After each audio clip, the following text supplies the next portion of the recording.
So, how do you present history? How many of you are not present history? How many of you are not present today?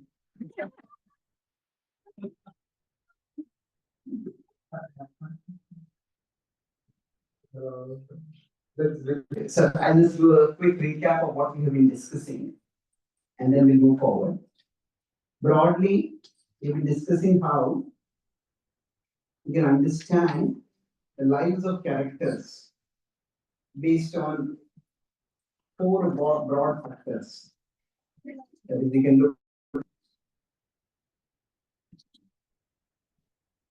four C's. If you want to know the story and learn something from the life story, we look at what are the choices that they made, and then what were the consequences of the choices. You can just look at somebody like, oh, this person got a degree in this person got married in this year, got a job here, got promoted there, and is now working here. That's useful to know.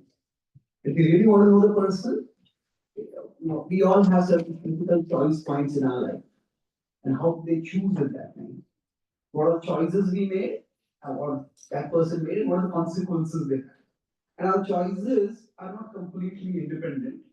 Choices are shaped by our conditions and our conditionings. So, how much are they shaped by these two things, and how much are we free? That is something which has to be explored upon time, place, and candidate. In yesterday's session, we discussed about how Karna and Arjuna both face difficulties in their lives. Life is fairly unfair. Life is unfair to everyone, but then to some degree, it is unfair in one way to some people, more unfair for other ways to other people. Say, for example, if you consider the story of Karna and the story of Arjuna, if we consider birth, Karna had a more unfavorable birth. Arjuna had a really favorable birth in the sense that Karna was abandoned, uh, and because of that, he never got the sense of belonging and respect that came from being a part of the elite Kshatriya class. But if you consider in terms of upbringing, Karna had a fairly stable and safe upbringing. If you consider Arjuna, he suffered the death of his father in his early childhood itself, and then his cousin was out to kill him, and this can scar a person enormously. Two activities when we experience the most relaxation. One is eating food and being at home. Because in those two activities itself, they were attempted to be killed. Poisoning of food and burning down of the house itself. So this scarred him a lot. So life is not easy for anyone in this world. It's different for Karna in one way and for Arjuna in a different way. Now, in terms of education, we saw that both worked hard, tapped the talent of Arjuna they had, and both grew up. Now we could say here, Arjuna may have slightly more positive. He naturally got into Drona's Gurukul, he became Drona's favorite student, and he rose to phenomenal heights. Parshuram became the teacher of Karna, and Parshuram was actually the teacher of Drona, so he also wanted quite a lot positive. Of course, he had to lie to get to admitted by Parshuram, and then Parshuram cursed him, and then the lie became exposed. But again, the curse was not as bad, Parshuram could have cursed him to lose all his knowledge right away. It is only the topmost celestial weapons which he would have learned from that he would not have access to at his moment of greatest need.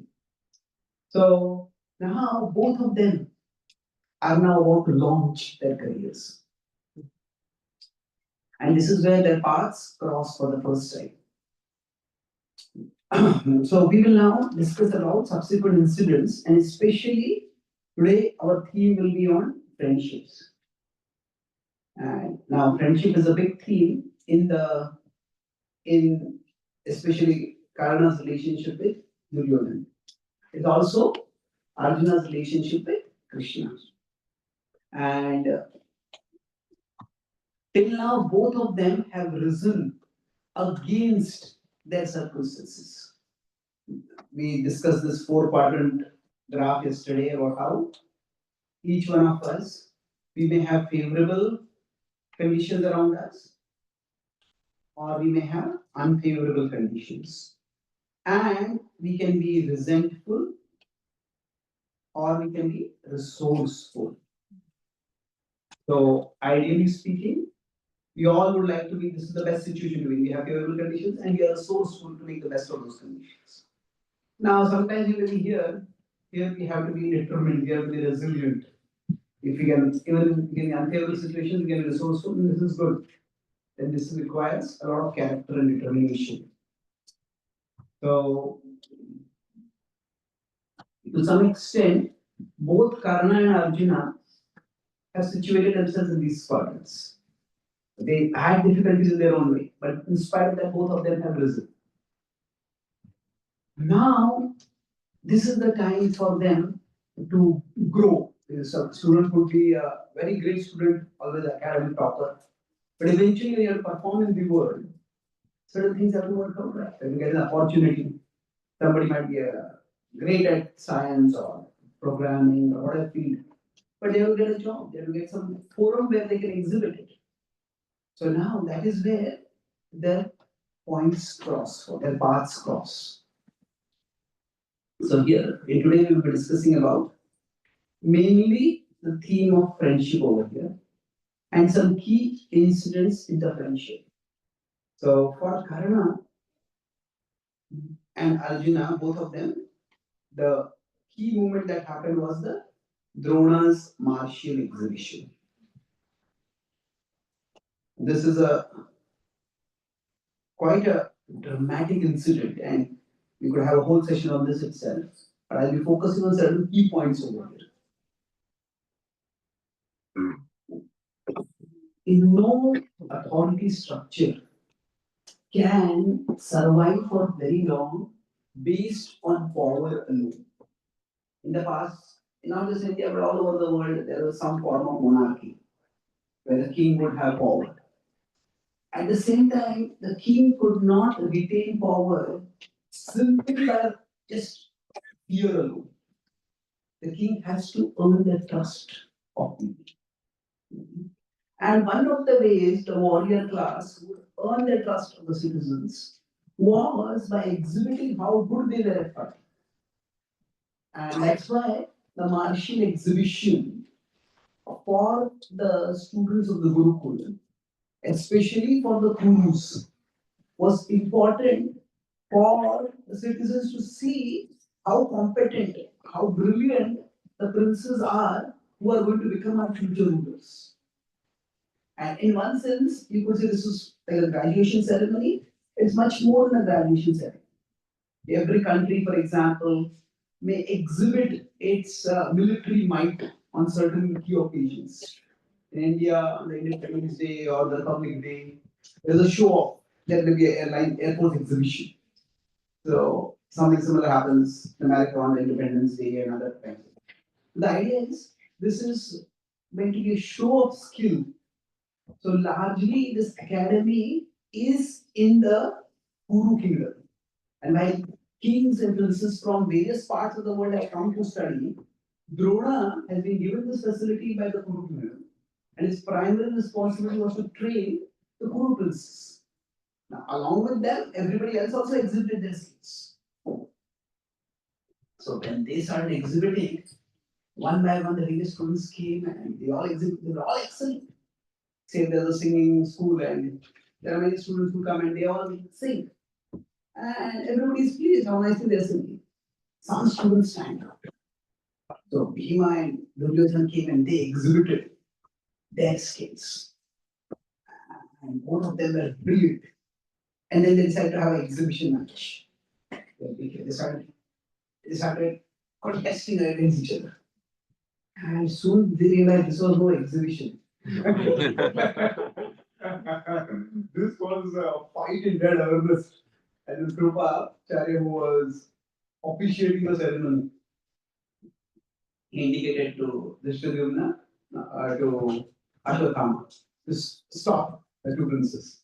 So Dronacharya was Like the main guru, so he was not directly officiating, the Bacharya was officiating, so Bacharya was presiding and observing all the students. So the Ashwatthama pushed the two apart. And then Arjuna came. And Arjuna was by far the best student of the world. And when he started exhibiting his skills, it was stunning. Everybody was wowed, right? And thunderous applause came from all directions. Now, this was Arjuna's moment of glory. And it was not just Arjuna's moment of glory, it was Drona's moment of glory. Arjuna, of course, was the best student of Drona. And this whole ceremony, in one sense, had been organized for this purpose, that Drona's teaching skills and the student skills thereof be exhibited. And it was at this moment of glory that Karna. Now, see, for all of us in our lives, certain moments are very special. And say, if we have our extended family get together, and at that time, maybe we share some good news. Maybe in our family, we are expecting a child. And we share that news with everyone. Everybody is happy. And at that time, some other relative, they share, I'm getting divorced. Or I got cancer, or whatever. The serious news, or somebody else says, no, I got this job and I'm going here. So it's like, this is your moment. And they say, rain on someone's parade or steal someone's mood. Okay, was it possible that you could throw this another time? Sometimes it may not be possible. But what happens is naturally, if there is a moment when we want to celebrate, and we have to some extent earned the moment. And at that time, somebody comes and intrudes and steals the attention, positively or negatively, whatever is said.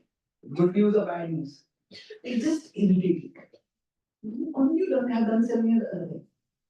So for Arjuna and Drona, mainly for Arjuna, because it was he through whom Drona's glory was being displayed.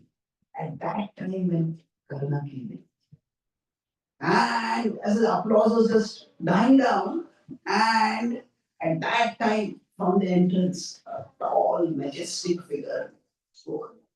I can do everything that Parth has done, and I can do better than him. Everybody suddenly became silent. Who's this person? No one had seen this person. It was definitely what today's would call newsworthy. Would have been a viral clip. What's over here? So then he marched forward, everybody watching him. And he came to the Bacharya and says, can I exhibit my skills? Now, naturally, and there are two parts. For any teacher, if there is a student who is very good, now teacher would like to see the talent of the student. Then one part was there, and he said, yes, you can. And then he started exhibiting. He was brilliant. And although he tried to the best of his capacity, and he succeeded in equaling Arjuna, but he could not exceed Arjuna. And that was his claim right in the beginning. I can do better than what Karna is. And he tried, and it was brilliant, and everybody applauded. But for Karna, he wanted to follow up on his claim. He said, can I have a duel with Arjuna? Now, as Arjuna had seen Karna, from that moment itself, a sense of annoyance and rivalry had begun. He felt, from Arjuna's perspective, this is an outsider, an upstart who has come and disrupted our celebration. It's like if there is one school, one singing academy, one speaking academy, one athletics academy, and its graduates are exhibiting their skills, and somebody else comes in at that point. It is annoying. Now, to be fair, from Karna's perspective, he might not have had any intention to necessarily steal Arjuna's moment. he was in a disadvantaged position in the sense that he had learned the skills and he had learned it from a great guru, but that guru did not have an academy. That guru did not have any way to take his students forward. Suppose when we study in a great college, most colleges will have some campus placement. So that you can go forward and get a job. But suppose you study in a great, maybe you study from somebody studies physics from some Nobel laureate physicist. But that person has no academy. That person is eccentric genius. If you're brilliant in physics, you need some place where you can show your physics ability. So from Karna's perspective, he was just grabbing the opportunity that would give him the best value. So uh, it is just fate that brought them together in a way that Arjuna felt rightly that his moment and his guru's moment of glory were being stolen. And Karna felt this is the moment when I can show my skills. Sometimes by destiny itself, two people just come in conflict. Mhm. And here there's a significant difference between rivalry and enmity. What do you think is the difference between the two of them? Mentally and physically. Okay, that's an answer that requires a purport.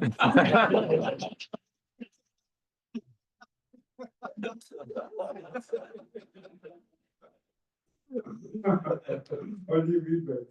So rivalry can. No, no. You should go. Enmity could be mentally, like you could mentally think that he is my enemy, but there's no physically challenging task or something like that. So, but rivalry could be on the field when they are fighting or competing with each other. That could, both could be rivals. So, rivals and enmity. So rivals are physical, but there's no mental. Means you don't. What you're saying is that they will compete, but they will not necessarily hate each other. Yeah. Because you are looking at it. Healthy competition. Rivalry could be healthy competition. Yeah. So rivalry could be healthy. Enmity is unlikely to be healthy. Enmity is not as unhealthy, likely to be toxic. Isn't it? Okay. Anything else? Elaborating on this theme itself. So, see, rivalry is where both compete for one goal. It's like say, in a sport like tennis, you focus on that, not cricket, because we are talking about individual sport. Say every competitor may want to win the Wimbledon, and two players might be very intense rivals. And both of them have a history of competing against each other. So rivalry means you can be rivals on the field and still you can be friends. Mhm. But when there's enmity, it's like both aim not for one goal, or they have one goal only, but that one goal is to destroy the other person. So the difference is that enmity is very personal. Mhm. Rivalry is where I want to, it's not that I want to destroy you, I want to become better than you so that I can achieve this. So, in one sense, rivalry is in many ways unavoidable in life because there are few cherished goals that we may have in life. In school, there could be all students who will be rivals. And we don't want school students to be enemies. They will with each other. So, now at this particular point, it was the beginning of a rivalry. But between Karna and Arjuna. However, the circumstances went, it began as a rivalry. Who is the better Arjuna? So when Karna demanded that can I have a duel with Arjuna? Arjuna was immediately ready, grabbed his bow and said, I'll put this person in his place. And he said, after I'll show him who's the better Arjuna. That was his move. So it was a rivalry, but from that rivalry, it went down toward enmity. So Karna and Arjuna what happened. But here, now naturally, say if there's if as I said, there's some college graduation ceremony or some singing academy graduation ceremony, and its graduates are exhibiting their skills. So somebody says, I want to compete with one of the guys. See, okay, you can have an opportunity to speak, to exhibit your skills. But a competition, a direct duel, is a much more serious thing. Then it's natural that they would want to know, okay, what are your antecedents? Where did you study? Who is your teacher? So naturally, you would ask for a background like that. So, if somebody is participating in the competition in Berlin, well, natural competition, question in which country are you from? Why do you need to know? Yeah, we need to know, isn't it? Oh, I'm like nowadays people something like digital natives. So digital natives keep traveling across. Okay, you're traveling across, but you have to have representing one country. So it's natural that antecedents be asked. And when this was asked, Karna's head fell. Because he did not belong to a royal dynasty. Now, seeing this, Duryodhan grabbed it. Many times, when someone helps us, it's natural that if we are in need and someone is helping us, we will accept that help and be grateful for that. At the same time, there are very few people who help out of just the kindness of their heart. Everybody has some agenda. Now, sometimes their agenda, another word agenda, sometimes has a negative connotation. Sometimes their purpose might itself also be good. Like somebody may talent scout, and they see somebody who's talented. I'll get you admitted into the academy, I'll recommend you for this. Now, in one sense, they're doing a favor to that student, but at the same time, they say, okay, I discovered this particular talented student. And then in your glory, my glory will also grow. So it's not that wanting one's own gain through forming a relationship with someone is a bad thing. But in forming a relationship, are we also helping the other person to grow and become better, or are we simply using the other person for our own growth? They're two different things. It's like when, ideally speaking, the theme which we'll talk today about is healthy and unhealthy relationships. Now, what is the nature of a healthy relationship is? If there are two people who meet, then when they meet, the nature of a healthy relationship should be that both become better and both come closer to each other. That in the relating with you, now I become a better person, and relating with me, you become a better person. And we come closer to each other. So when both of these there, they become better and come closer. This is the sign of a healthy relationship. Now, we could say that what we want to discuss is based on this four-quadrant diagram today. That here, when we form a relationship with someone, we come closer or we go further. We come closer and we become better, or we come closer and we become worse. That is also possible, isn't it? Like somebody goes to college and they come close to some kids who are into alcoholism and drugs. And you come closer to them, but by coming closer, they're becoming worse. Isn't it? So just proximity is not necessarily the sign of a good relationship. Coming closer it can be a good thing. But coming closer, and what is the effect of coming closer? That's also an important thing to consider.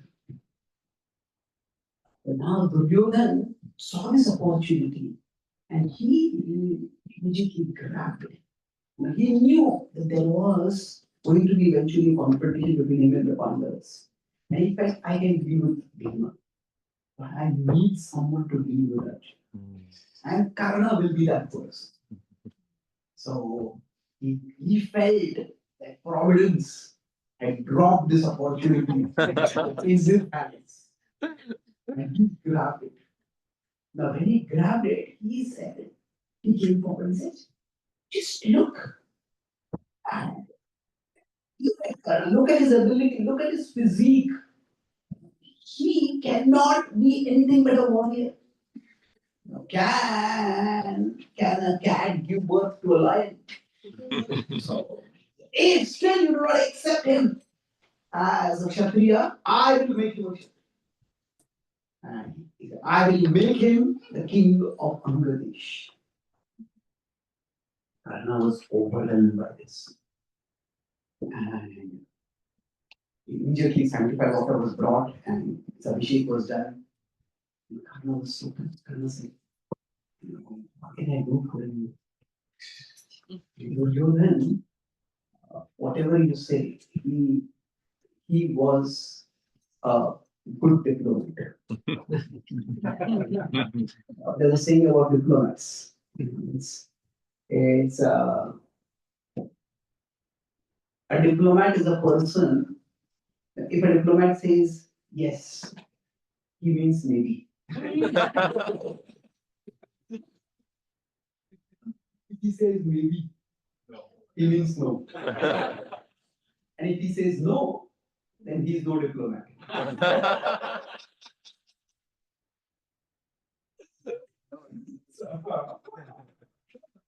Diplomat is strategic enough to be able to not say no directly. So Duryodhan was a good diplomat. Now, how many of you have younger siblings? How many of you get your younger siblings to obey you? You can.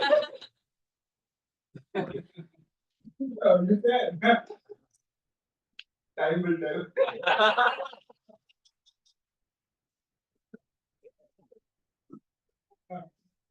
Now, Duryodhan had 99 younger siblings. And all of them, almost all the time, listened to him. Now, you could say it was out of fear or whatever. But they were also princes. They were rebelled against him. They did not. So surely he had something going for him. So one of the things that he was good at was at symbolic gestures. So when he built palaces for all the brothers, he made Dushasan's palace bigger and better than his own palace.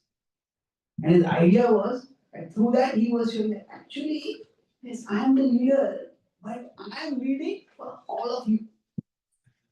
So that was the way he was symbolizing it. Here also, when Karna asked, what can I do for you? And Duryodhan replied, I just want your friendship. Very nice. This Karna was completely bowled over. Sometimes, some very wealthy person, they give some charity to somebody in need. But some people give charity in such a way that the, they make the person who is receiving the charity feel humiliated. Like you are like the dirt on my feet. I am doing a great favor to you. But here he was an unknown person, and this great prince had not only just given him the kingdom, but after they were saying, I want to be your friend, he was completely won over. And he said that, oh, Duryodhan, you will always have. And these words would come to bite Karna later. Now, he could not have known this. And again, at this particular point, Karna is just doing the best that he can. He's getting an opportunity and he's grabbing the opportunity. And now this friendship would change the trajectory of his life. And of course, by the time the coronation and everything got over, it was sunset. And that's why at this time there was no direct duel between Karna and Arjuna. Now, interestingly, Karna, we could say unknowingly, stole the movement of Arjuna. Now, the Pandavas could also have stolen the movement of Karna. When Duryodhan gave the Anga kingdom to Karna, was it his to give? because at that time the whole kingdom was under disputation. Hmm. Who was the inheritance? Hmm. And they could have disputed that, but they didn't do that. And maybe it was not out of concern for Karna, it was concern for their family's honor. Because Kshatriyas, giving charity is a very important virtue. And say if one person in the family is giving charity publicly and announce it, somebody else in the family says, no, I don't want to give charity. It's an internal dispute, but it's a disgrace for the family. And the Pandavas were conscious to some extent, to a significant extent, that this is our family. Although they were cousins, although they were often at each other's throat, Duryodhana was at their throat most of the time, but still, the Pandavas were conscious. So now this incident got over. Now you could say Karna, by his archery ability, hmm, got his day under the sun, and his life changed. Now after this was the incident that we discussed yesterday of the Pandavas being sent to Varnava and being burnt alive. Now, at this point, when Karna started getting included in the inner circle of the of Duryodhana, there was also one more person who had joined Duryodhana's circle. Who was that? Shakuni. Shakuni. Now, some people try to say that actually Duryodhana was a good person, Shakuni made him bad. Now, actually, if you see in the poisoning of Bhima, Shakuni was not involved much. Hmm. So it was Duryodhana who did it himself. It was not that Duryodhana was good and Shakuni made him bad. That Duryodhana was bad and Shakuni made him worse. So now here, soon Karna noticed that there was not just like a normal competition or tension between the cousins. Duryodhana was out for the blood of the Pandavas. And Shakuni told this plan. We will send the Pandavas to Varnava and we'll have them. They will never come back from there. So Duryodhana told this plan to Karna. And Karna, initially, he stood up to me. He said, why do you have to do all this? If you want the kingdom, challenge the Pandavas for a fight. And you defeat Bhima, I will defeat Arjuna, and you can have the kingdom for yourself. Now, Shakuni silenced Karna. Oh child, you do not know the way of the world. And he said, in war, there is no guarantee of victory. Therefore, victory can be got without fighting a war. That is the best. Well, yes, but that means you should have some negotiation, not backstabbing. Isn't it? So now, if you see, from Duryodhana's perspective, Karna was the new guy. He had done some favor to Karna. And Shakuni, see, for everyone, depending on what you value, you'll be impressed by someone else. If we like music very much, and somebody else is very good at music, then you become very impressed by that person. Then we are not really into very great scriptural study. Somebody goes to scripture, yeah, nice. If I have some questions, I could ask this person. But we may not be personally impressed by that. Yeah, this is an important resource for me. So for Duryodhana, Karna was an important resource. I need you to fight against Arjuna. But Duryodhana himself was a politician. And for him, he was more impressed by Shakuni. So Duryodhana was cunning and Shakuni was cunning square. So now, when Shakuni gave one advice and Karna gave another advice, whom did Duryodhana listen to? Actually. So when this happened, normally any circle that we want to belong to, we are always test. If you just newly been introduced to a circle, we are always testing the water out there. Say if a kid joins a new college, and then every college there are already groups. Now we may want to belong to one particular group, and the group is doing some activities. And then we give some suggestion. And then say our suggestion is just shut down. Then start thinking, should I give any other suggestions again after that or not? Will this be accepted? Other than suggestions being accepted, I will be rejected from this group. So initially, Karna would oppose all the schemes that Duryodhana was making. But when he saw repeatedly that Duryodhana was not listening to him, and Duryodhana was listening only to Shakuni, then Karna became silent. At the same time, Karna also wanted to please Duryodhana. Duryodhana had a lot of favor for him, and Karna also wanted to do something in return for him. So he was waiting for that opportunity. He was looking for that opportunity. And that opportunity would come for him in a very horrific way later. But here, let's move forward chronologically. The Pandavas were sent to Varnava by Vidur's guidance and their own resourcefulness. They survived, and then they came out from there. And I met in Canada. I met one person. He said he came from North Korea, and he had to actually bury under the ground to dig a tunnel. They come escape from North Korea and come out. But he said his favorite part of the Mahabharata story was the Pandavas that get that relate to that very much.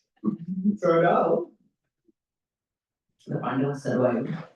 And now here, just like Karna had got his moment of glory, Karna had got a powerful friend. Now for the Pandavas, when they were attempted to be burned, now they were fugitives. And then they came to Draupadi's Swayamvar. And there, none of the archers could meet the target. Now Karna tried, and Karna was not allowed. Now whether it was Dushryudana Draupadi's brother who said no, or Draupadi said no, whatever it was, he was not allowed. And that was unfortunate. Now, if you consider that the situation was such that although he had been included, he had been given a kingdom by Duryodhana, still not everyone accepted him as a Kshatriya. And the very principle there of a Swayamvar is that it is for the princess to choose. And the princess chooses, or family chooses, whatever it is. And they may set some criteria. But they could always have some entry qualifications. Who can participate in this?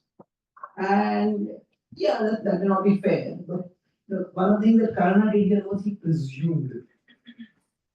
He presumed that I can participate. And when he was told no, it was humiliating for him. That's understandable. That was unfortunate. Now, when none of the Kshatriyas could meet the target, then Arjuna came forward. Arjuna was still the garb of Brahmana. And the Kshatriyas started mocking him. He said, seeing the beauty of Draupadi, this Brahmana has become come under the spell of lust and lost his intelligence. What can we do that we cannot do? Then Arjuna came forward and he said, are Brahmanas allowed to compete in this? Now, this was he didn't presume. And Vishnu looked at father, and father nodded, and he said, Brahmana is always respectable for Kshatriyas. And then Arjuna took the bow and shot and hit the target. And far flew just stunning silence. And Draupadi came forward and offered the marital garland.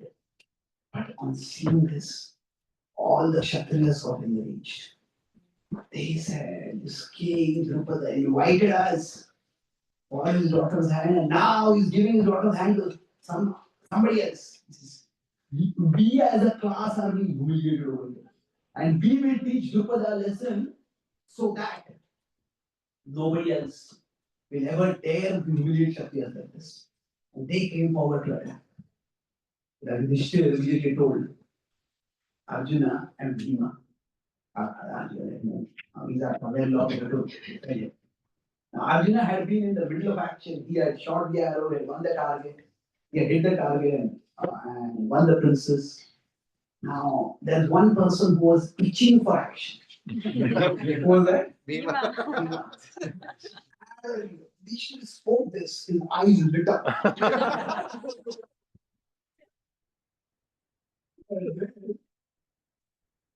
Now Arjuna still had that sacrificial bow and he used that. So Bhima did not have any weapons. He started looking around. And he saw there was a giant sal tree. And his eyes just became very wide. Now Vishnu saw that and he said to Bhima, if you approve that tree, you will blow our cover. Everybody will usually come to know that you are Bhima. Please use some more ordinary weapons.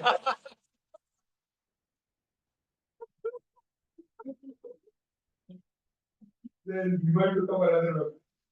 And then they all both of them fought against the Kshatriyas. And Bhima, immediately all the Kshatriyas fell back. Bhima fought with Shalya and Arjuna fought with Karna. And Bhima defeated Shalya. And then Arjuna and Karna were fighting. Indian Karna was fighting very lightly. See, most of the warriors thought that this was just a fluke. This Brahmana, how can he be better archer than us? It is just a lucky accident that he hit the target. And that's why they felt enraged. But when Arjuna lightly shot some arrows, Karna shot some arrows, and Arjuna countered all of them. So Karna was surprised. And then Karna shot some more arrows, Arjuna countered all of them. And then Karna did not have, as they say, he did not have much of a dog in the fight. He said, it is these Kshatriyas, they have never honored me. Why should I fight for their honor? So he lowered his bow. And he said, the Brahmanas are always respectable for the Kshatriyas. I have no desire to fight. So then at this point, the Pandavas won the hand of Draupadi. Later on, they got married. Now here, after the Swayamvar, what had happened is Krishna and Balaram were also there. But Krishna had all told all the Yakus that Draupadi is meant for Arjuna. Balaram said, but I don't think Arjuna, the Pandavas have survived. He said, no, they have survived. So then, when they won, Krishna told Balaram, Balaram, look here. Looks like Arjuna. I don't know if that looks like Arjuna, but that looks like Bhima.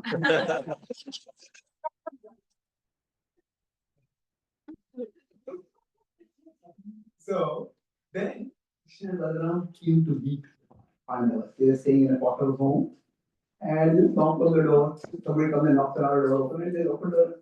Yes, I'm Krishna. This is the elder of the Balaram. I'm Krishna.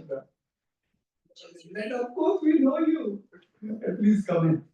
And this was, in one sense, the beginning of the friendship between Krishna and the Pandavas, and especially Krishna and Arjuna. And then, just as Duryodhana had done a great favor to Karna by giving him a kingdom, Krishna also did for the Pandavas a favor. Not entirely.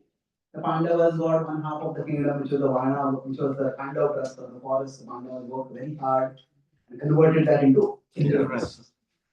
And Krishna arranged.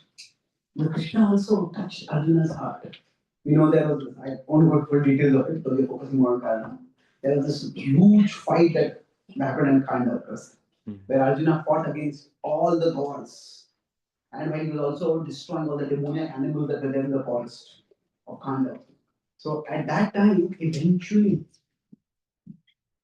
it was that Arjuna stopped all the devatas.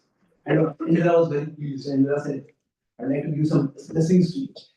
That's the time when Arjuna got the Gandiva and many other things he got. So Mayadana was one of the persons who was among all the beings who survived from there. And Krishna told Mayadana that you make a great palace for it. And that's why Maya Sabha was made. And then Indra came. Now, Krishna is the Lord of Indra also. But Krishna is performing Leela over there. So it is like, the darshan of the God should never go in vain. So ask for some blessings. So then Arjuna asked for some celestial weapons. And what did Krishna ask for? Krishna said that let my friendship with Arjuna never be interrupted. Hari. Yeah.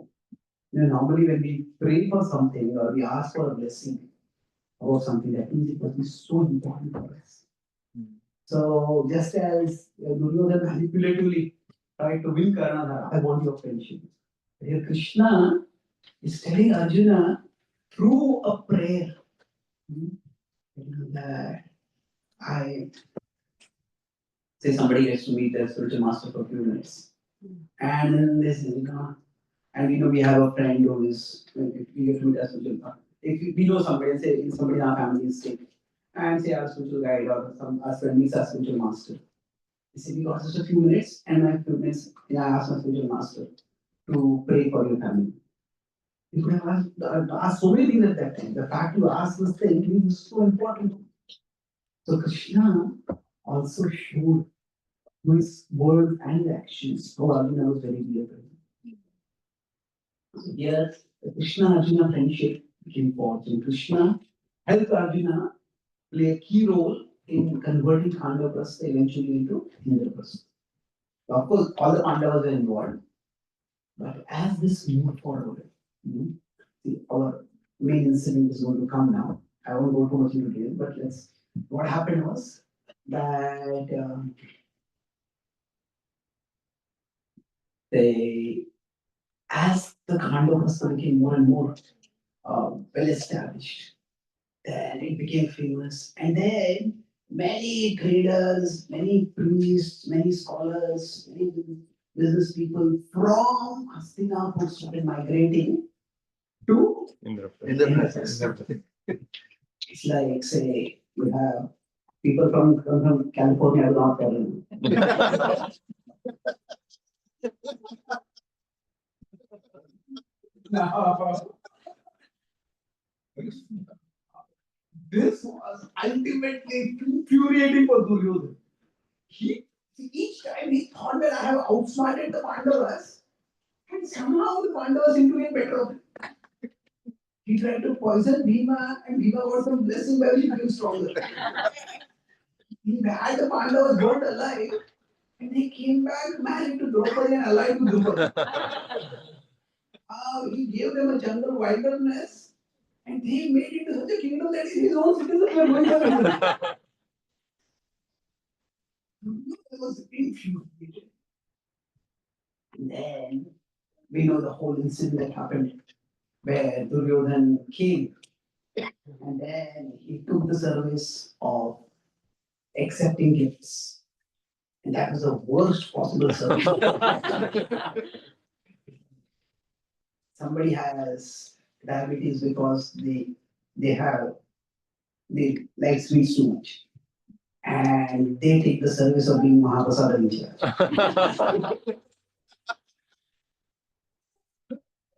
It's going to be a problem. So, and then after that, everybody left. But Duryodhana said, I want to stay on and look at the Maya Sabha more. They had already taken on the exhibition tour of the Maya Sabha. What was their motive? This is sometimes in the Mahabharata there is an undercurrent. It's almost like fate is driving things toward a greater and greater provocation. So Duryodhana stayed there, and then we know that he felt humiliated, he fell down, and others laughed at him.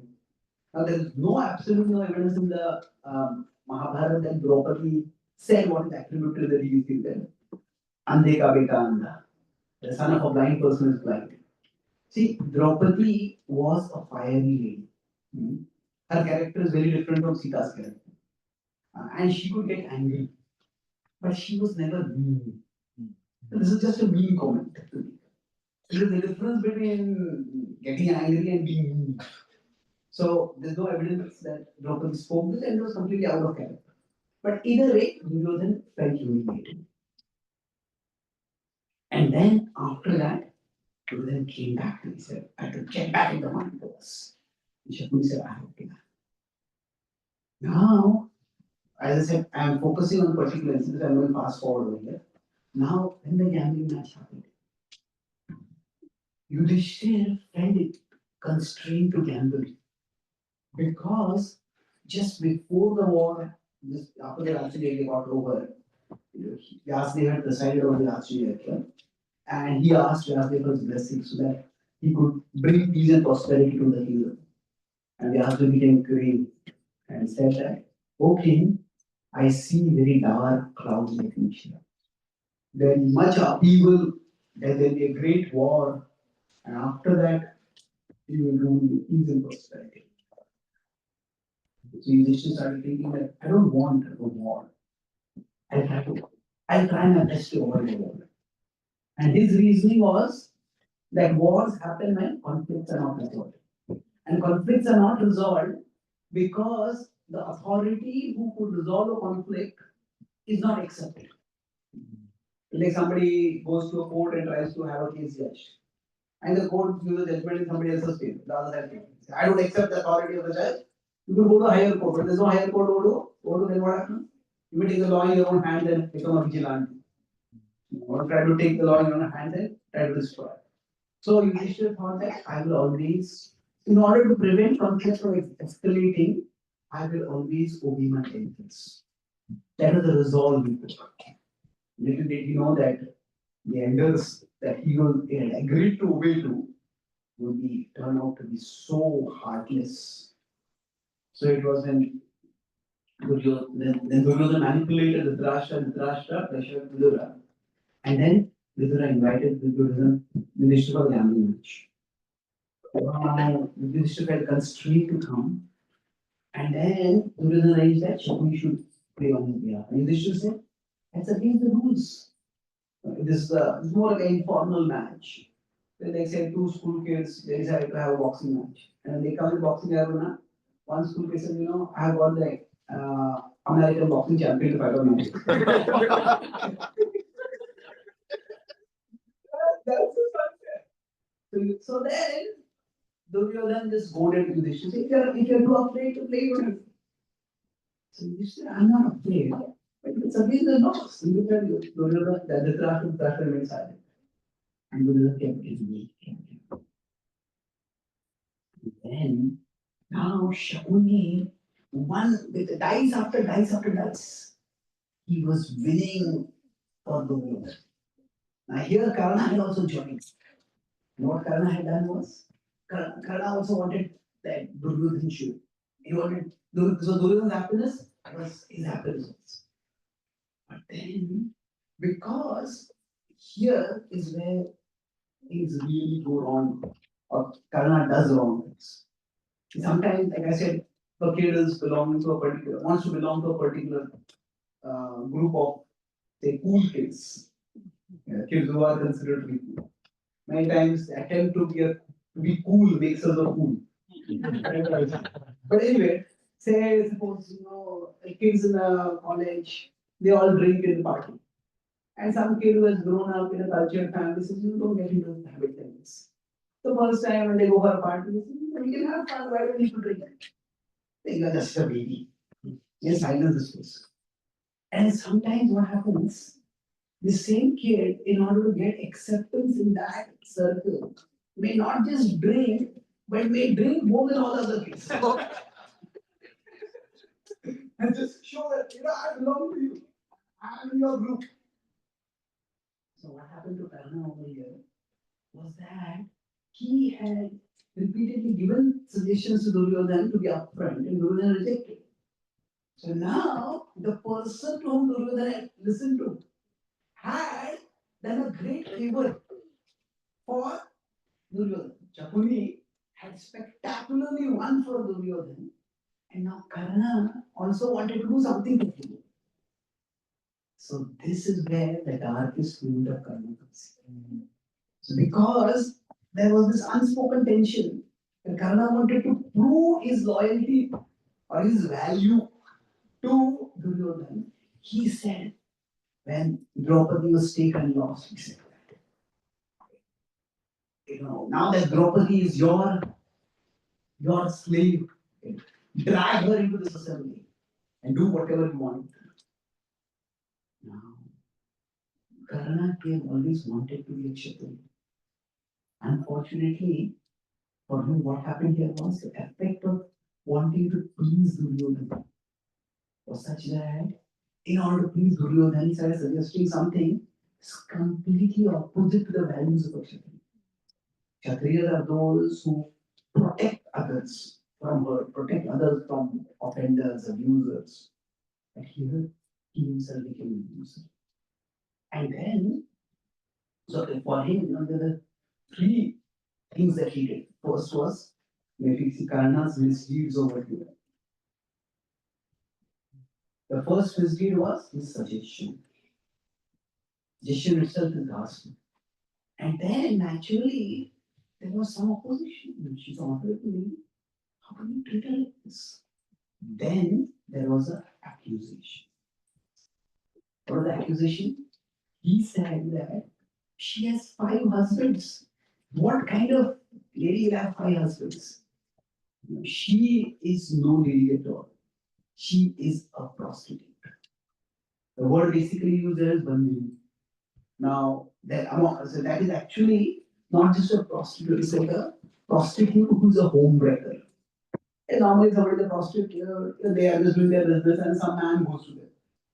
But somebody who deliberately comes and seduces a man who is having a peaceful family life and then breaks their home, that's considered even more toxic than just a prostitute.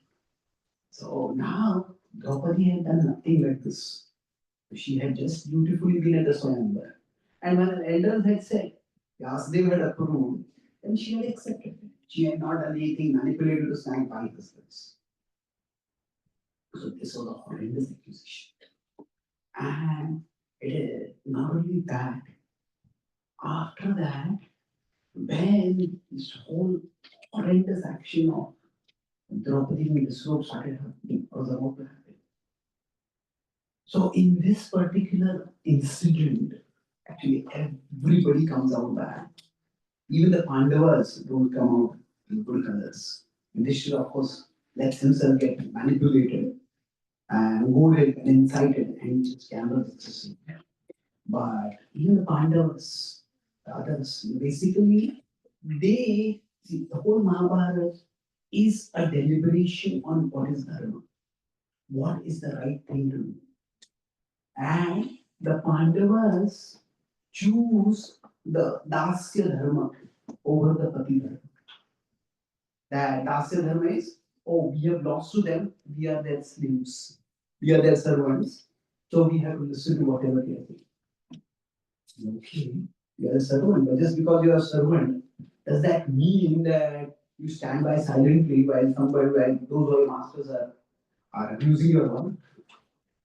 Now, see, this was like it was such an inconceivable situation to come up in a royal assembly.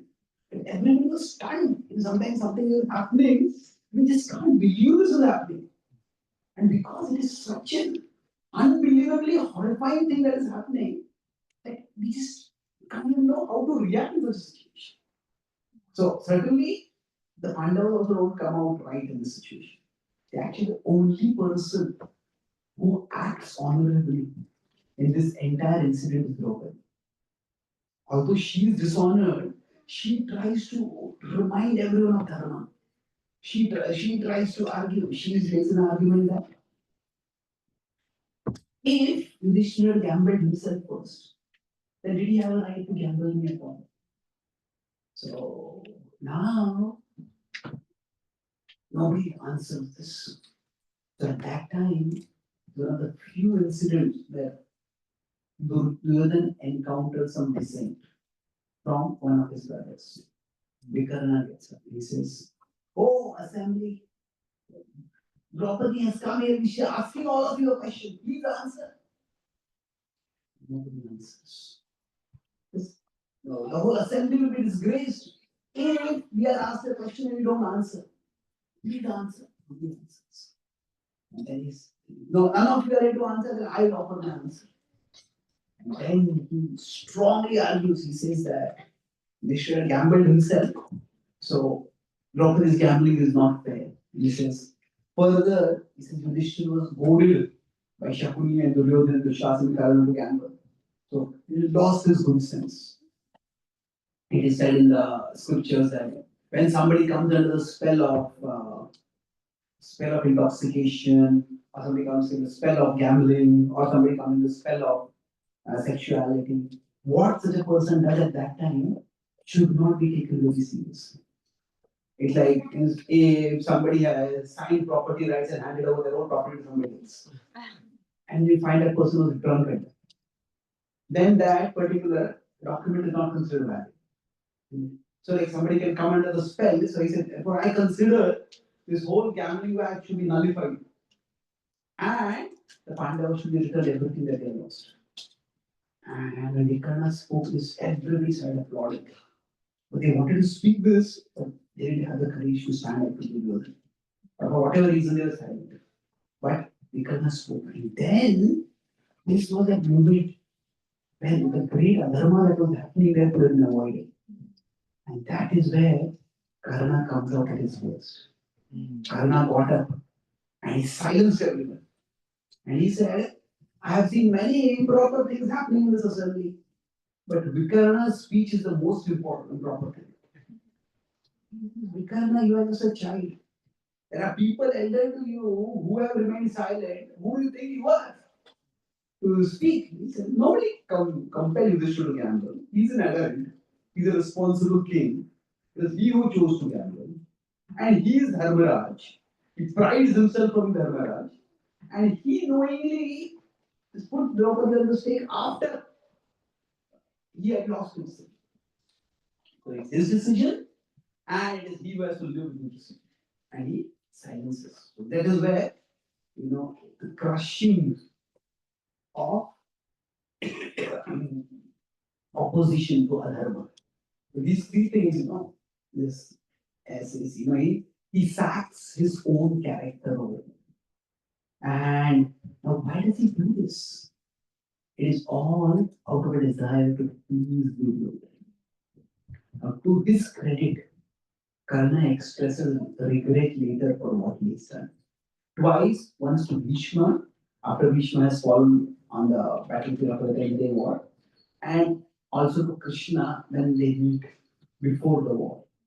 He says, in trying to please Duryodhana, I went too far, but I did to Draupadi was wrong. So, this is where Karna goes in his desire to please Duryodhana. But now Karna regrets what happened, or Karna regrets the events in the gambling match. Now, do you think Duryodhana regretted?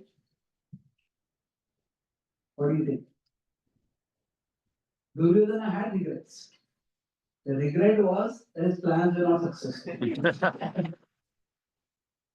Not that his actions were wrong.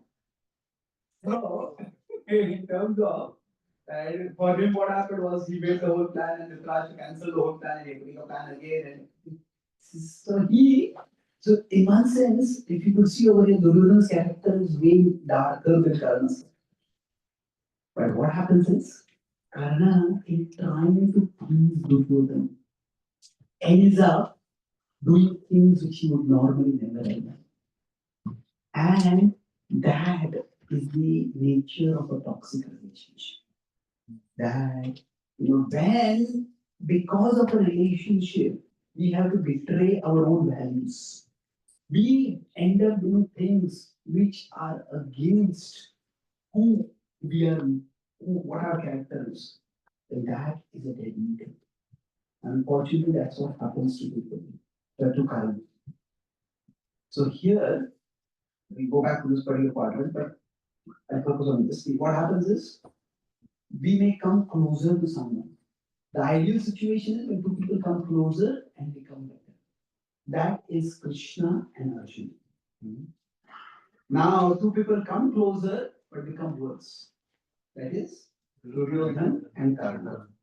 Now, does Duryodhana also become worse? Well, Duryodhana doesn't become worse because of Karna, but he does worse things because he knows Karna will support him. And that we will discuss in the next session, which we will be talking about especially the conversation between Krishna and Karna that happens. Now, it is also possible that you become better when you go further from someone. That is what happens for Dhritarashtra and Duryodhana. It is after Duryodhana dies that Dhritarashtra becomes a little more open to this. So otherwise, sometimes you you have to have some distance from some people. That's when like some people are like what is it like a drag around on the neck or drag on the foot, and they like somebody is drowning and there's a heavy weight of their body. They drown faster. So sometimes now we may go further from a particular person and that may make us worse. Now I'm not going to go into all these stories, but this happens to some extent between Dhritarashtra and Vidura. Initially, not eventually.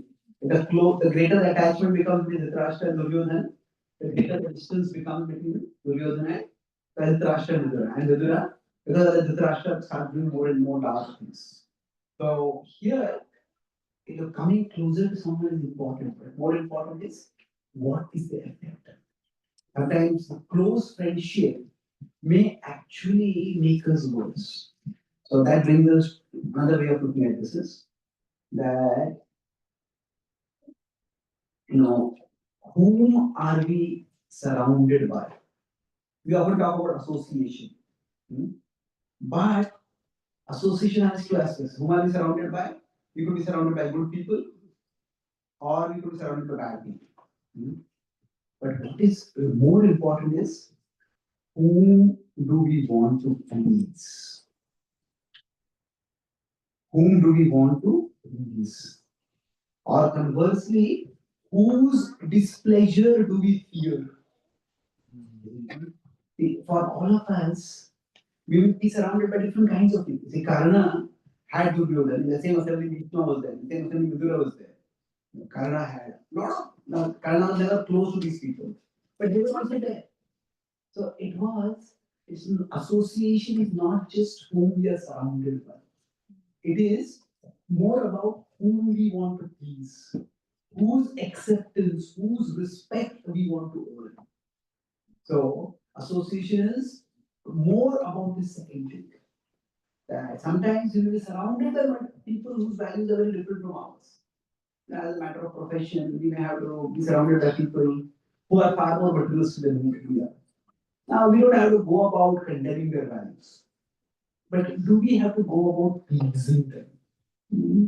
So if we are in a job, we don't want to antagonize our boss or colleagues. So we can be cordial with them. But does do we need to in pleasing them, do we need to start drinking and doing all the things that they do in the name of it? Just bonding to it. Oh. So you don't need to. Yeah, maybe they will not be pleased with us if we don't do those things. But we all can set our boundaries. And if we are otherwise helpful to them, if we are otherwise cordial and polite, then those boundaries of working relationship can happen. But what happens is our our character is shaped to some extent by whom we are surrounded. It's important to have good association, but it is even more affected by whom we want to please. So if if you're surrounded by bad people and you want to please bad people, then this is by far the worst situation. And if we are surrounded by good people, but we want to please bad people, and what happens? We always feel as I'm in the wrong place over here. So now we are surrounded with people who want to be spiritual, who want to live according to values. But we are come say sometimes what happens is say kids may get very influenced by they will go to college or they go to school. And they may come to a temple, but they think, what will my friends in school think of me if I come to I go to a temple? So they are coming to the temple, but they are worried what their friends will do. And now that worry is understandable. We all don't, none of us wants to be the odd person out or be rejected by others. People who say, I don't care what others think about me. They can proudly write it on their t-shirt. They say, I don't care what others think about me, and they want others to know them. They say, they don't care what others think about them. So we are social creatures. And we cannot not be concerned about what others think about us. But whose pleasure or displeasure are you working? As suppose we start practicing bhakti and then, okay, coming to a program somewhere is fine. But then if there's a public Harinam with you, and then everybody is asking, you also come. I think I have a scientist friend. And then, what are you doing dancing? What kind of scientist are you? So now, then naturally some reservations will be there. But what happens is sometimes we can be in spiritual association, but we are worried about whether we will be displeasing, antagonizing others. Now this could be it's a problem, although sometimes it could be an understandable problem. So now if we are in good association and we want to please good association, that is the best situation. So you say if we come for a satsang, if we come for a and then everybody is hearing a class. And then we also want to please the devotees who invited us. We want to then be happy, we want to be accepted. We also hear the class, we ask questions, we participate in the discussion. So that's only that is the best. So we have external support and we also have an internal intention to go on. Now it can also happen that we are surrounded by bad association, but we want to please those who are in good association, those who are good people. Now this requires determination, but this can also help us to grow a lot. It's very easy to be true to our principles when it does not cost us much. It's like the current is going in that direction, and I also go in that direction. It's more the current is taking me. But when the current is going in the opposite direction, then I keep going in that direction. That actually shows my intention. And this does not mean that we deliberately put ourselves in bad association. No, we need supportive association. But the point is that while surrounding ourselves with good people is important, but who we want to please is even more important. We can't change the atmosphere of the world around us. We may want to protect our children, but they will go to college, they will go to a hostel, they will be surrounded by them. But if we have a good relationship with them and they have a good relationship with us, then even when they're in the hostel, they may want to belong to that cool group of kids. But they also want to please their parents. And that's why, because wanting to please the parents, may ensure that they do their studies properly, may ensure that they don't get caught into bad habits. So it is important now for Karna.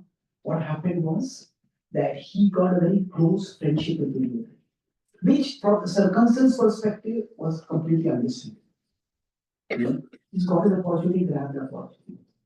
But then what happened was in pleasing him, he went too far.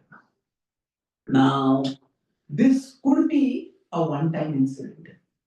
We all have our moments of weakness. Like I said, what happened in the gambling match was terrible. But nobody acted well in the gambling match.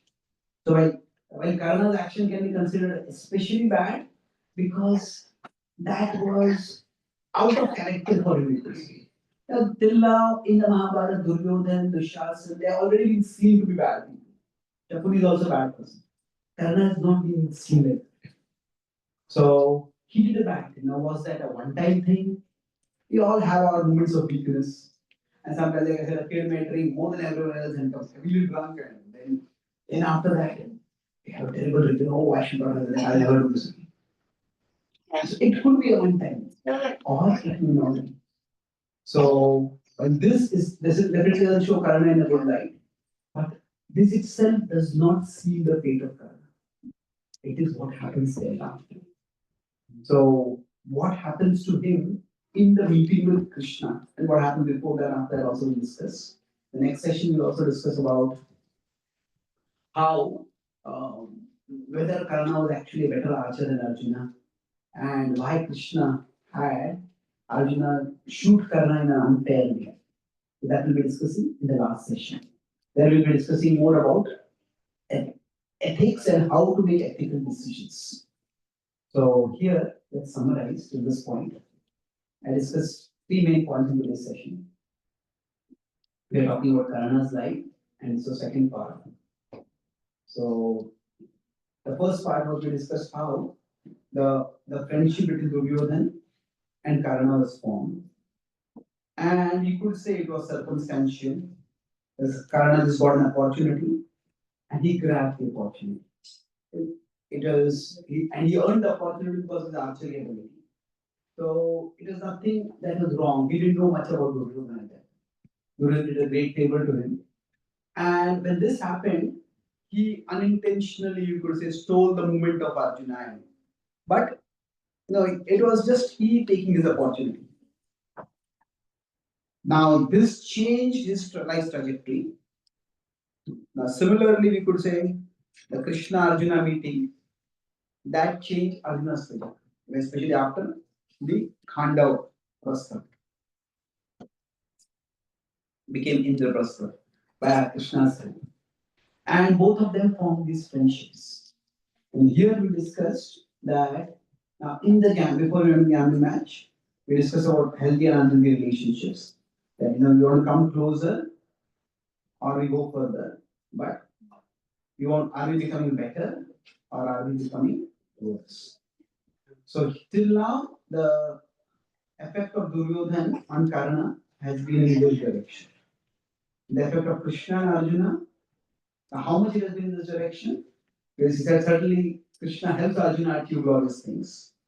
So now beyond this, we talked about the gambling match and how what Karna did over there was terrible. Everybody acted terribly. But the three things that he did was that was first was the suggestion that the Draupadi we brought in. And there was now why did he do that? It was that he had this, we talked about conditions and conditionings. The conditioning was Karna had this need for belonging, for being accepted and respected by Duryodhana. And because his virtuous suggestions had been rejected by Duryodhana, so he now made vicious suggestions. And he also wanted to please Duryodhana. He wanted to do something for Duryodhana after Shakuni had done so much for him. The suggestion and after that was the accusation that she's a prostitute like a homebreaker. And lastly, is crushing the words of Vikarna. So it's one thing to suggest bad happens, the another thing to stop those who are trying to stop bad from happening. And then lastly, we discuss this point about the two aspects of association. Association is one in terms of physical, and the other is in terms of our aspiration. Whom do we want to please? So, whom we are surrounded by, we are surrounded by good people or bad people.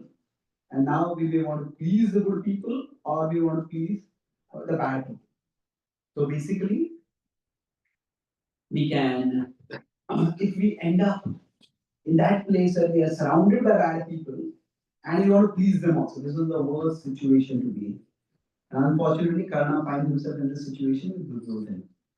So it is not, we cannot always choose who are the people we are surrounded by, but we can choose whose acceptance, whose respect, whose pleasure we seek the most, we value the most. And we don't want to be rejected by anyone.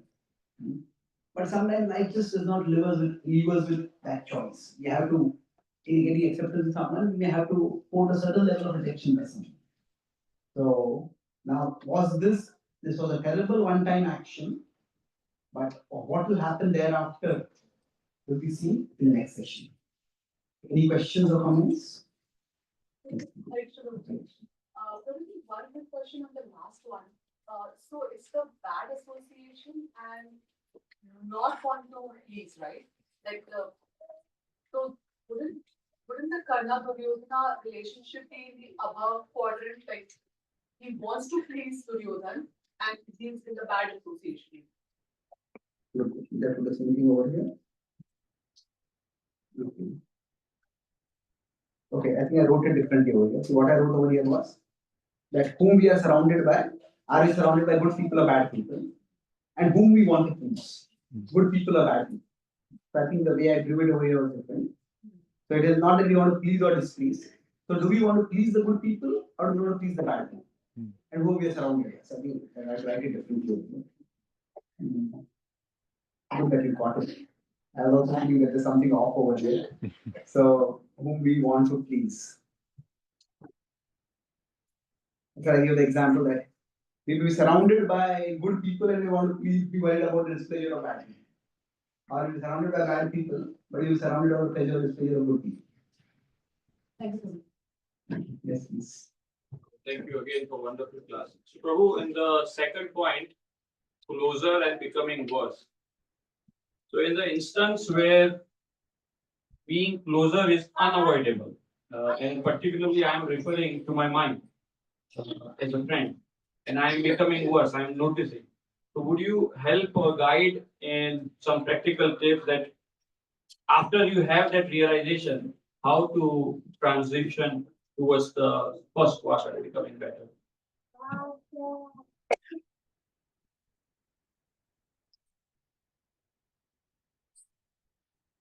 I think we are talking more about internally, we are going too close to our mind and that's making us worse.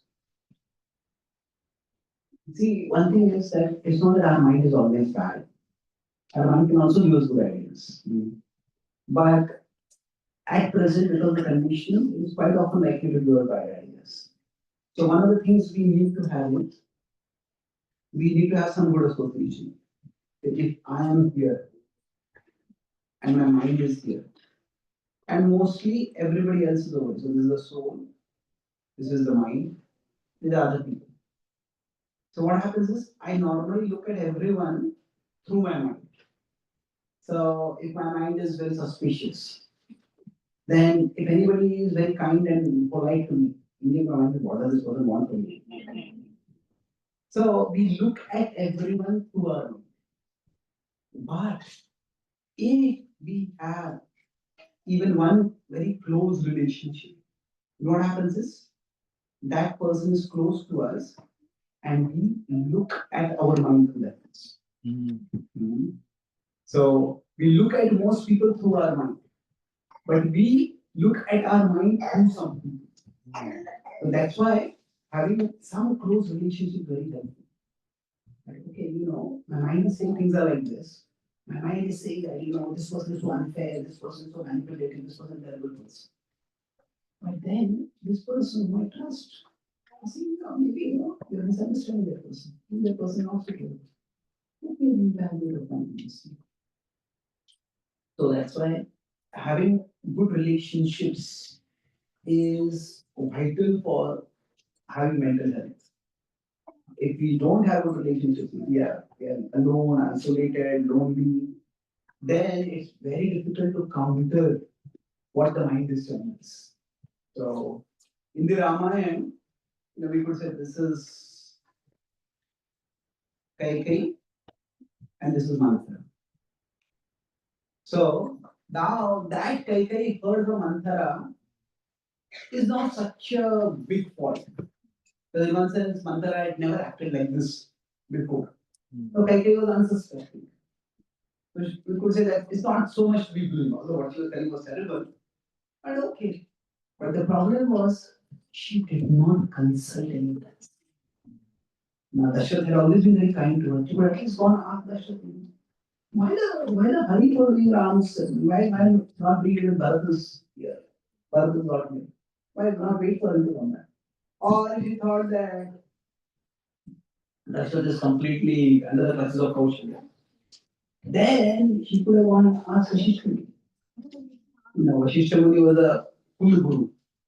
So for him, whether Ram became the king or Bharat became the king, he would still be the king. So in that sense, he was unlikely to be partial. He would ask someone. So in one, we can't stop listening to our mind. But do we have to act based only on listening to our mind? Or can we consult someone else?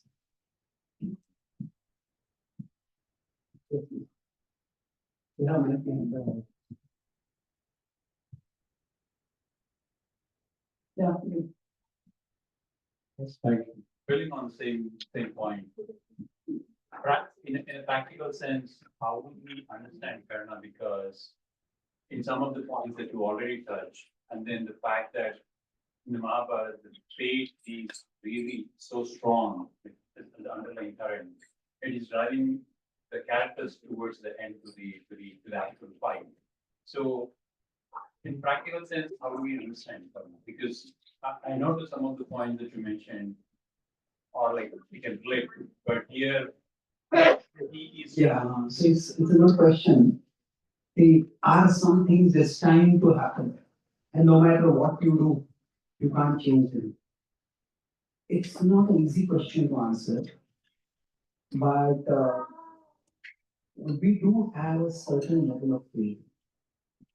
See, because now I will be addressing this question more in the next session, but once you brought it up, we can see that in scripture there are two kinds of statements.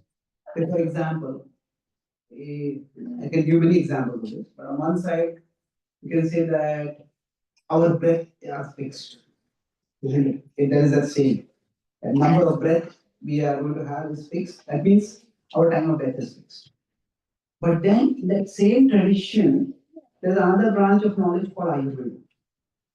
The very literal meaning of Ayurveda is the Veda can increase Ayu. Ayu is lifespan. So if our lifespan is fixed, how can our lifespan be increased? Yeah? And why would you have an entire branch of knowledge dedicated to do something which is impossible to do? So is it really that simple? Hmm?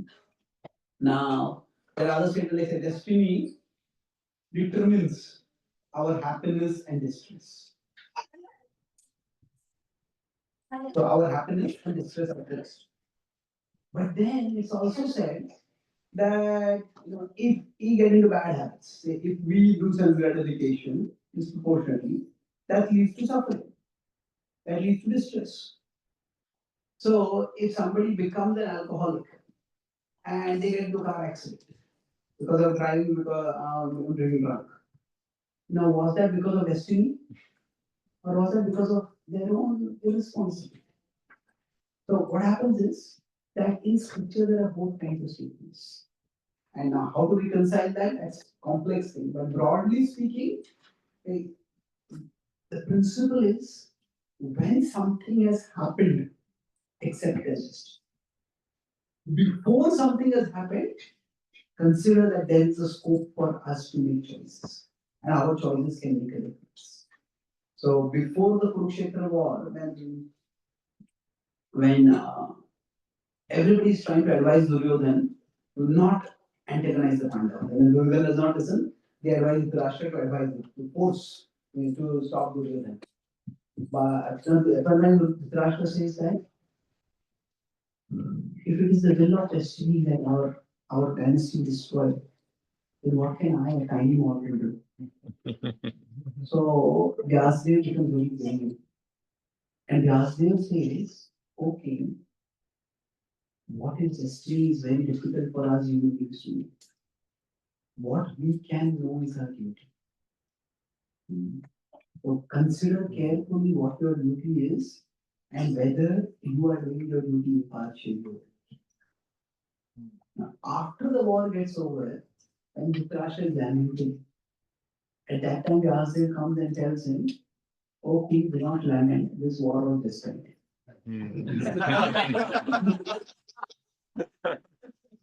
Now, what does it mean? So, my understanding is that when we talk about destiny, it's a complex concept. Destiny means that certain things are meant to happen. But which things are meant to happen when? That we don't know. So let's put it this way. Uh, say we have during our life journey, mm, during our life journey, we have say this cloud of destiny over us, and say some four bad things are going to happen to us in our life. Mm. Maybe we are going to be robbed of our money. Maybe we are going to get some terrible disease. Maybe we are going to lose a loved one. Mm. Maybe we are going to make an accident. Mm. Say four bad things are going to happen to us.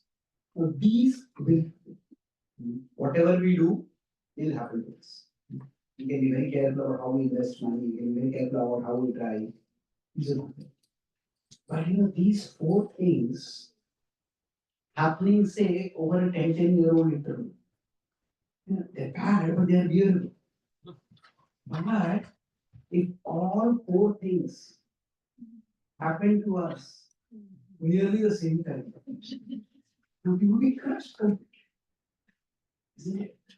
So it is, if somebody is going to lose their money and they would get some disease.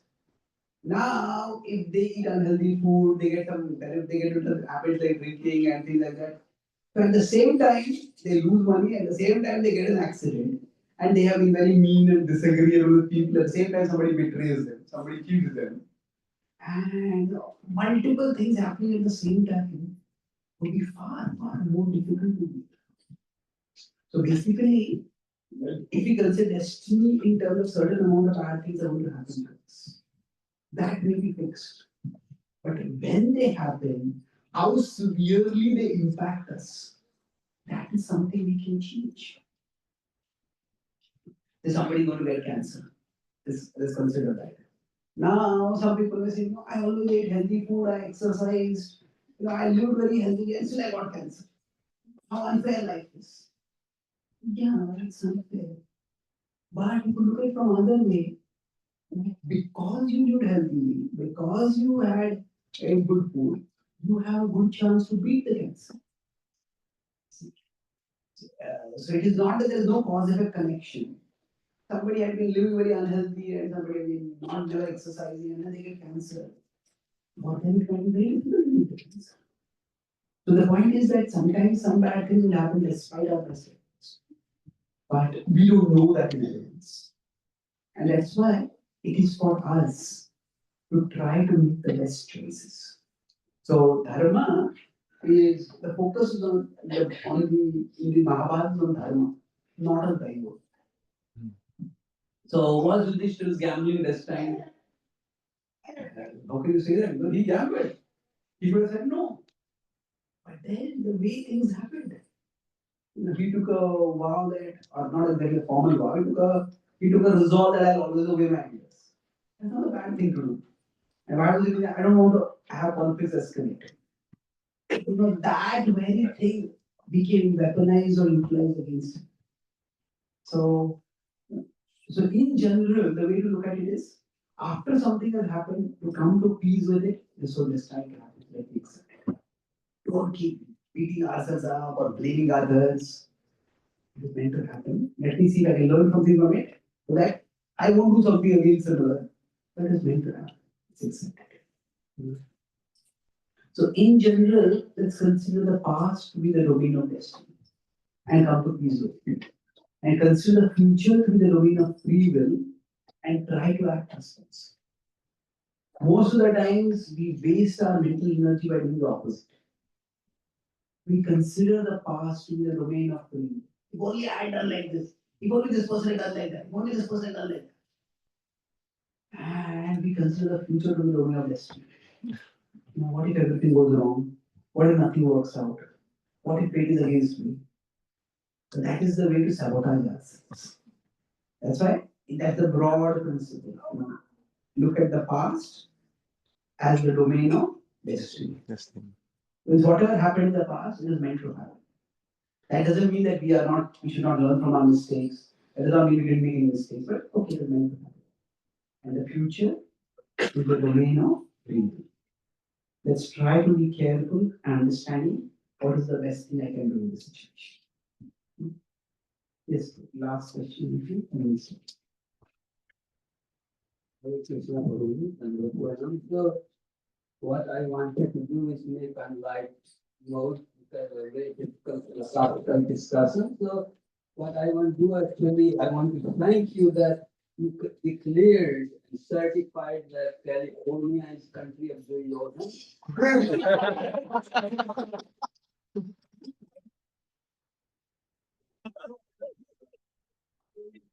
So, I want to thank you.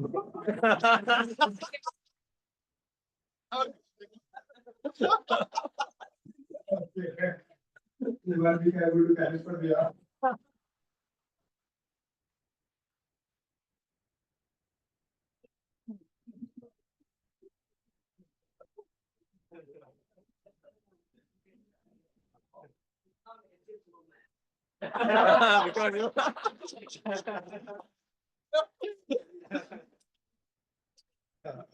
Then the rest of my diplomacy.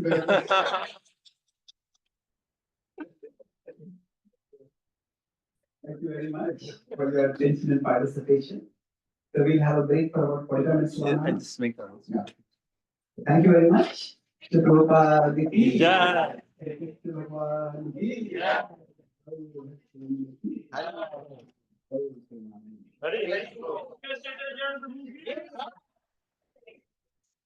Hare Krishna. So before everyone stands up for dinner, just 2 minutes. Thank you, announcements.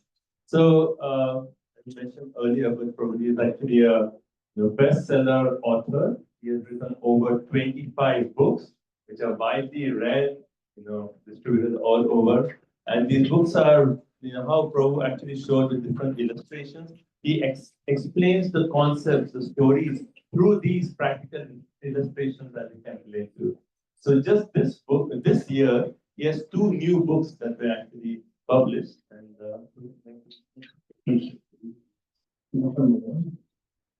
So this is Gita for the CEO. This is published by HarperCollins, and it is about how the Bhagavad Gita is not just a spiritual book for our spiritual growth. It also contains principles that we can apply in our daily life and our professional life. So here I was drawing some illustrations. I've taken 10 principles from the Gita and presented them also as a conversation. This is the Gita is the original conversation with Krishna and Arjuna. This is a conversation between 2 people in the corporate world. One who wants to know the Gita and one who knows the Gita. And how to be resilient, how to be visionary, how to be sensitive in our speech, how we can use humility to build your teamwork, how we can use tolerance to let small things go. How many of the spiritual principles that we talk about, which is sometimes seem antithetical to the corporate world of competition, they can still be properly understood and be applied there for our advantage and growth. That's explained in this book. Also, how to discover our purpose and how to be a part of God's plan even in our professional life. That all that is explained in this book. So this is also a good introduction to the Gita for those who may not be directly interested in reading the Gita, your colleagues, friends, relatives. So this could be a book that you could give to them, and then they may want to that be interested in reading the Gita further. This is a more directly devotional approach to the Gita. This is prayers inspired by the Bhagavad Gita. So each 2-page article has one beautiful picture of Krishna, one verse of the Gita rendered poetically, and then one summary, one line prayer, and then a description here like we have prayer reflection. You could read this before your morning chanting, or you could read it just a few minutes during the day when the mind is getting agitated. So each prayer is based on the so help me be spiritually dedicated, not materially diverted. This is based on 520. Not appreciate prayam prapti, not appreciate prapti charity. So getting the desirable one who is not elated, nor by getting the undesirable rejected. Born in wisdom, free from illusion, knows the divine infused with realization. This is 528. Each there's a prayer which can be an inspiration for us to offer our own personal prayers based on scriptural verses. It's also a prayerful study of the Gita. Because here I've taken 122 verses from the first 6 chapters. Like this, I'll have 2 more books in future, so that we have 366 reflection for the whole year. But this is a prayerful study of the Gita based on its key verses and the themes covered there. So both of these books are available, and there are a few other books also which are there. And I'll also be here to sign the books if you want. Thank you.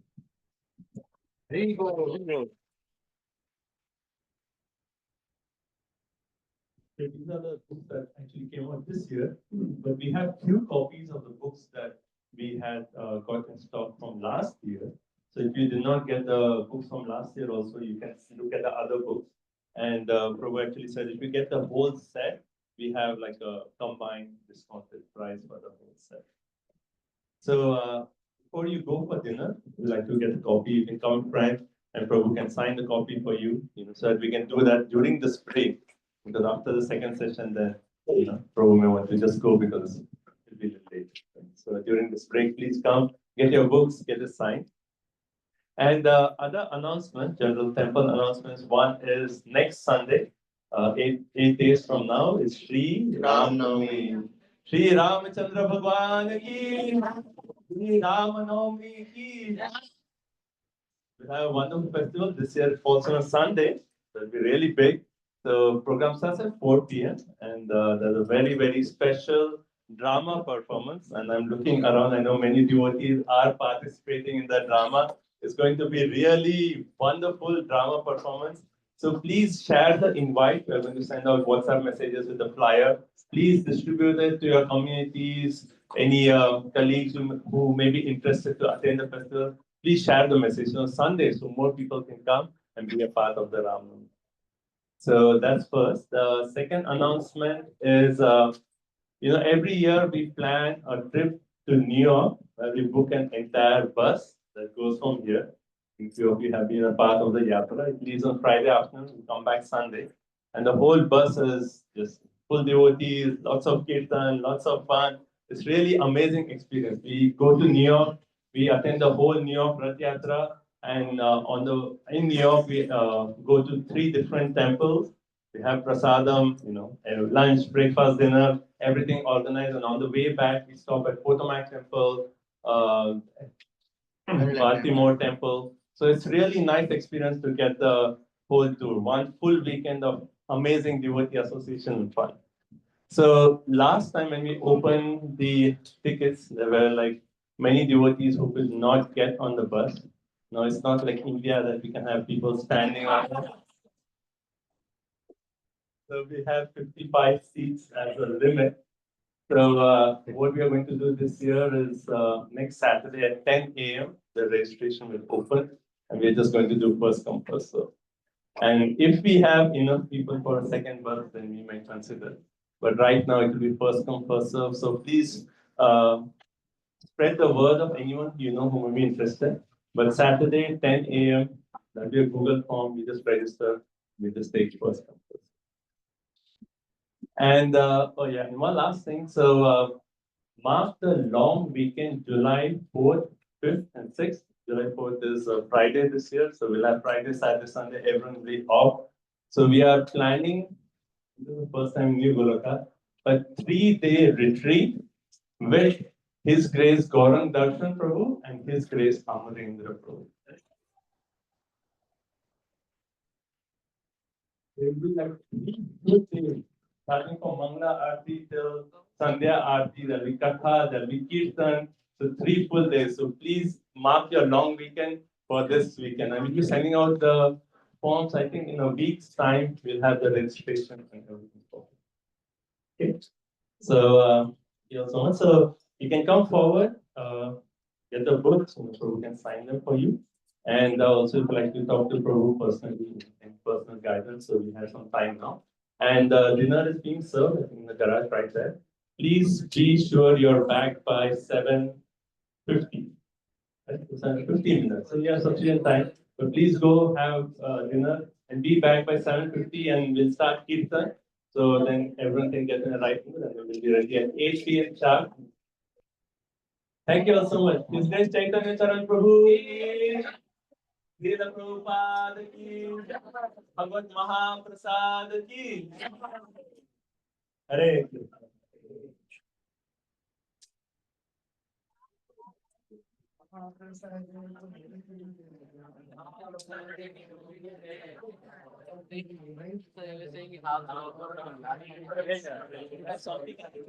Yeah. Monday. I think it was Ramayana.